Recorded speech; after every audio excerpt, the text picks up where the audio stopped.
5-meter long ladder is placed leaning towards a vertical wall such that it reaches the wall at a point 4 meter high அப்படின்னு சொல்லியிருக்காங்க. பாருங்க, இதுதான் வந்து floor, இது வந்து வால். Okay, இது வந்து லேடர்.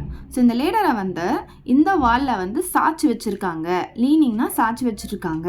இந்த லேடருடைய லென்த்து பார்த்தீங்கன்னா 5 மீட்டர் அப்படின்னு கொடுத்துருக்காங்க. இங்கே 5 மீட்டர் அப்படின்னு எழுதிக்கலாம். இந்த பேர் கொடுத்துக்கலாம். இப்போ பாருங்கள், இது ஏ, இது பி, இது சி, நான் நேம் கொடுத்துக்கிறேன்.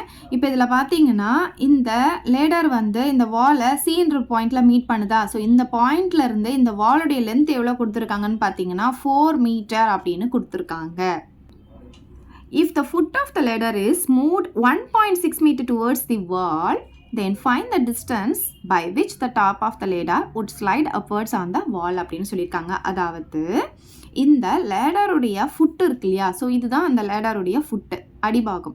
ஸோ இது என்ன பண்ணுறாங்கன்னா இந்த வால் நோக்கி இது வந்து என்ன பண்ணுதுன்னா 1.6 மீட்டர் மூவ் ஆகுது. அப்போ இங்கேருந்து இதுதான் 1.6 மீட்டர் அப்படின்னு வச்சுக்கோங்க.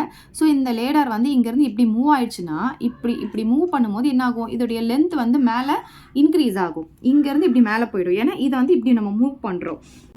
ஸோ நமக்கு மேலே வந்து லென்த் இன்க்ரீஸ் ஆகிடும் இல்லையா? ஸோ இந்த பாயிண்ட்டுக்கு டி அப்படின்னு நேம் கொடுத்துக்கலாம், இந்த பாயிண்ட்டுக்கு இ அப்படின்னு நேம் கொடுத்துக்கலாம். இப்போ எவ்வளோ இன்க்ரீஸ் ஆயிருக்கு அப்படின்னு நமக்கு கேட்டிருக்காங்க. அதாவது இந்த சிஇ தான் கேட்டிருக்காங்க, இதை எக்ஸ் அப்படின்னு எடுத்துக்கலாம். ஸோ இது ரெண்டுத்தையும் ஜாயின் பண்ணிக்கலாம். ஸோ ஃபஸ்ட்டு பார்த்தீங்கன்னா இந்த ஏபிசி அப்படின்ற ட்ரையாங்கிள் எடுத்துக்கலாம். இதில் பார்த்தீங்கன்னா நமக்கு இங்கே 90 டிகிரி இருக்கும். எப்போவுமே ஃப்ளோரில் நமக்கு வால் எப்படி இருக்கும்னா 90 டிகிரி இருக்கும். ஸோ இப்போ எப்படி எழுதிக்கலாம்னா இன் ட்ரையாங்கிள் ஏபிசி இதில் பார்த்தீங்கன்னா நமக்கு எங்கே வந்து 90 டிகிரி அப்படி இருக்குன்னு பார்த்தீங்கன்னா ஏல தான் 90 டிகிரி இருக்குது. அதனால இப்போ நம்ம பித்தாகரஸ் தியரம் யூஸ் பண்ண போகிறோம். பை பித்தாகரஸ் தியரம் அப்படின்னு எழுதிக்கோங்க. இதில் ஹைப்போடெனியூஸ் அப்படின்னு பார்த்தீங்கன்னா ரைட் ஆங்கிளுக்கு ஆப்போசிட்டில் இருக்கிற இந்த பிசி தான் ஹைப்போடெனியூஸ். அப்போ எப்படி எழுதிக்கலாம்? BC square equal to CA square plus AB square. So BC நமக்கு தெரியும் 5ன்னு சொல்லிட்டு, அப்போ இங்கே 5 ஸ்கொயர்னு போட்டுக்கலாம். சிஏ பார்த்தீங்கன்னா 4ன்னு நமக்கு தெரியும், இப்போ 4 ஸ்கொயர்னு போட்டுக்கலாம். ப்ளஸ் ஏபி பார்த்தீங்கன்னா நமக்கு தெரியாது, ஏன்னா இது மட்டும் தான் நமக்கு தெரியும், ஃபுல்லாக நமக்கு தெரியாது. அதனால நம்ம ஃபுல்லாக முதல்ல எவ்வளோ அப்படின்றத கண்டுபிடிச்சிடலாம். அதனால் ஏபி ஸ்கொயர் அப்படியே போட்டுக்கலாம். சரி, 5 ஸ்கொயர்னா 25 நமக்கு தெரியும், 4 ஸ்கொயர்னா 16 நமக்கு தெரியும். ப்ளஸ் இந்த ஏபி ஸ்கொயர் அப்படியே வச்சுக்கலாம். நமக்கு என்ன வேணும்? ஏபி தானே வேணும். அதனால் இந்த ஏபி ஸ்கொயர் அப்படியே இருக்கட்டும். இந்த 16 இந்த பக்கம் கொண்டு வர போகிறேன். அப்போ என்ன ஆகும்னா -16 வந்துடும். இப்போ பாருங்கள், 25ல் 16 போச்சுன்னா 9 அப்படின்னு நமக்கு தெரியும். நமக்கு என்ன வேணும்? ஏபி தான் வேணும். அப்போ இந்த ஸ்கொயர் வந்து இந்த சைடு வரும்போது ஸ்கொயர் ரூட்டாக வந்துடும். அப்போ square root of 9 equal to ஏபின்ட்டு வந்துடும். ஸ்கொயர் ரூட் ஆஃப் 9 வந்து 3ன்னு உங்களுக்கு தெரியும். அப்போ ஏபி வந்து நமக்கு எவ்வளோ கிடைக்குதுன்னா 3 மீட்டர் அப்படின்னு கிடைக்குது. இது ஃபுல்லாக சேர்த்து 3 மீட்டர்னு கிடைக்குதா? இதுலேருந்து நம்ம என்ன கண்டுபிடிச்சிக்கலாம்னா ஏடி எவ்வளோன்னு கண்டுபிடிச்சிக்கலாம். ஏன்னா இங்கேருந்து இந்த டிபி வந்து 1.6 மீட்டர் அப்படின்னு தெரியும். இதுலேருந்து நம்ம என்ன கண்டுபிடிக்க போகிறோம்? ஏடியை கண்டுபிடிக்க போகிறோம். ஏன்னா நமக்கு ஏபி தெரியும். அப்போ ஏடி வந்து எப்படி கண்டுபிடிக்கலாம்னா இந்த ஃபுல்லாக எவ்வளோ இருக்கோ அதுலேருந்து டிபியை மைனஸ் பண்ணிட்டோன்னா நமக்கு ஏடி கிடச்சிரும் இல்லையா? ஃபுல்லாக இருக்கிறது நம்ம என்னென்னு சொல்லுவோம்? ஏபின்னு சொல்லுவோம். அதுலேருந்து டிபியை மைனஸ் பண்ணுவோம். அப்போ ஏபி மைனஸ் டிபி அப்படின்னு எழுதிக்கலாம். ஏபி பார்த்தீங்கன்னா 3 நம்ம கண்டுபிடிச்சிருக்கோம். டிபி பார்த்தீங்கன்னா 1.6 எழுதிக்கலாம். இப்போ பாருங்கள், இதுலேருந்து இதை நம்ம மைனஸ் பண்ணிக்கலாம். 3னா 3.0 அப்படின்னு வச்சுக்கணும். இந்த 1.6 போட்டுக்கலாம். இதுலேருந்து இதை நம்ம சப் பண்ணும்போது இங்கேருந்து பாரோ பண்ணுவோம். இங்கேருந்து பாரோ பண்ணும்போது இது 2 ஆகும், இது 10 ஆகும். 10ல் 6 போச்சுன்னா 4, டாட்டுக்கு நேராக டாட்டு, 2ல் 1 போச்சுன்னா 1. அப்போ 1.4 மீட்டர் அப்படின்னு கிடைக்கிது ஏடி. சரி, இப்போ இந்த ஏடி வந்து 1.4 மீட்டர்னு கண்டுபிடிச்சிட்டோம். இப்போ நம்ம என்ன ட்ரையாங்கிள் எடுக்க போகிறோம்னா இந்த ஏடிஇ அப்படின்ற ட்ரையாங்கிள் எடுக்க போகிறோம். இதில் வந்து நம்ம இந்த எக்ஸை கண்டுபிடிச்சிடலாம். ஸோ ஏடிஇ அப்படின்ற ட்ரையாங்கிள் எடுத்துக்கலாம். இன் ட்ரையாங்கிள் ஏடிஇ இதுலேயும் நமக்கு 90 டிகிரி எங்கே இருக்குதுன்னு பார்த்தீங்கன்னா ஏல தான் இருக்குது. ஏ வந்து 90 டிகிரின்னு போட்டுக்கலாம். By Pythagoras theorem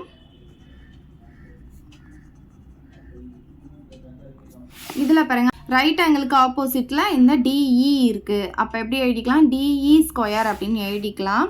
DE square equal to EA square plus AD square அப்படின்னு எழுதலாம். இஏ ஸ்கொயர் ப்ளஸ் ஏடி ஸ்கொயர்னு எழுதிக்கலாம். ஸோ டிஇ பார்த்தீங்கன்னா நமக்கு அதே 5 தான் இருக்கும். ரேடாரோடைய லென்த் வந்து மாறாது. ஏன்னா இங்கே இருக்கும் போதும் அதோடைய லென்த்து 5 மீட்டராக தான் இருக்கும். நீங்கள் கொஞ்சம் மூவ் பண்ணி வச்சாலும் அதோடைய லென்த் வந்து 5 மீட்டராக தான் இருக்கும். அப்போ டிஇ வந்து 5 தான். அப்போ 5 ஸ்கொயர் அப்படின்னு போட்டுக்கலாம். இந்த ஏ ஸ்கொயரை நம்ம அப்படியே வச்சுக்கலாம். ஏன்னா நமக்கு இந்த வேல்யூ தெரியாது இல்லையா, அதனால இதை அப்படியே வச்சுக்கலாம். அப்போ இந்த இஏ ஸ்கொயர் அப்படியே இருக்கட்டும். ஏடி வந்து இப்போ தான் நம்ம கண்டுபிடிச்சோம் 1.4ன்னு சொல்லிட்டு அதுக்கு ஹோல் ஸ்கொயர் போட்டுக்கலாம். நமக்கு இஏ ஸ்கொயர் தான் வேணும், அது அப்படியே இருக்கட்டும். இதை வந்து இந்த பக்கம் கொண்டு வந்துடலாம். இப்போ பாருங்கள் 5 ஸ்கொயர் பண்ணால் 25 வரும். மைனஸ் இது இந்த பக்கம் வரும்போது மைனஸில் வரும். இதை ஸ்கொயர் பண்ணிக்கலாம் அதே மாதிரி. இப்போ பாருங்கள் 14உடைய ஸ்கொயர் பார்த்திங்கன்னா 196. இங்கே ஒரு நம்பர் தள்ளி டாட்னா இங்கே நம்ம 2 நம்பர் தள்ளி டாட்டை வைப்போம். இப்போ 1.96 அப்படின்னு கிடைக்கிது. ஸோ இதை எப்படி ஈஸியாக ஸ்கொயர் பண்ணலாம் அப்படின்னு பார்த்தீங்கன்னா 14 ஸ்கொயர் அப்படின்னு போட்டுக்கோங்க. 4 ஸ்கொயர் பண்ணால் 16, 1 ஸ்கொயர் பண்ணால் 1. இது மூணுத்தையும் மல்டிப்ளை பண்ணிக்கோங்க. 1 4 4 4 2s are 8. 8னா 08 அப்படின்னு போட்டுக்கணும்.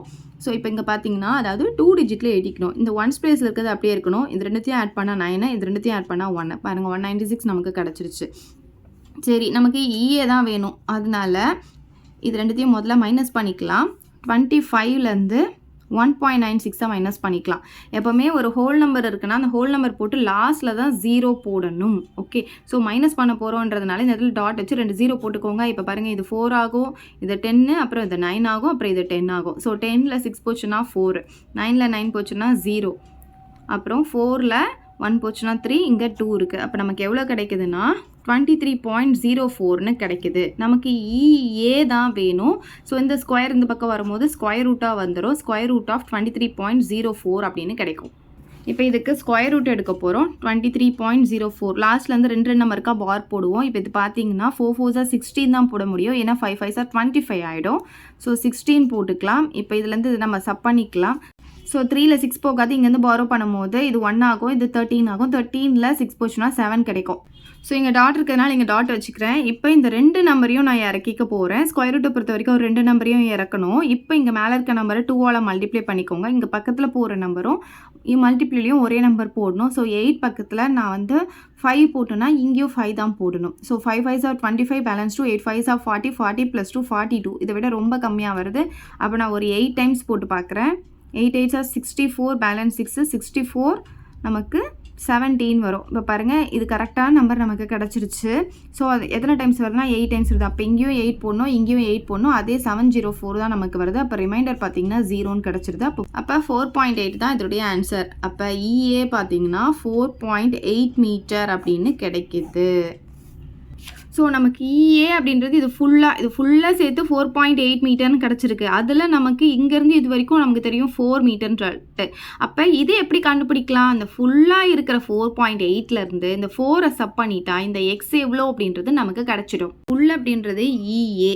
இஏலேருந்து இந்த சிஏவை கட் பண்ணி எடுத்துட்டோன்னா நமக்கு சிஇ அப்படின்ற பார்ட்டை கிடச்சிடும். சிஇ ஈக்குவல் டு இஏ மைனஸ் ஏசின்னு எழுதிக்கலாம். அப்போ சிஇ ஈக்குவல் டு இஏ வந்து நம்ம 4.8ன்னு கண்டுபிடிச்சிருக்கோம், மைனஸ் ஏசி 4ன்னு கொடுத்துருக்காங்க. அப்போ 4.8லேருந்து 4ஐ சப் பண்ணிக்கலாம். 4.8லேருந்து 4னா 4.0ன்னு அர்த்தம். சப் பண்ணால் நமக்கு என்ன கிடைக்கும்? 0.8. அப்போ 0.8 மீட்டர் அப்படின்னு கிடைக்குது. இந்த சிஇஏ நம்ம எக்ஸ்ன்னு எடுத்திருக்கோம். இப்போ எக்ஸ் வந்து எவ்வளோ கிடைக்குன்னா 0.8 மீட்டர். அவ்வளோதான் இந்த சம்.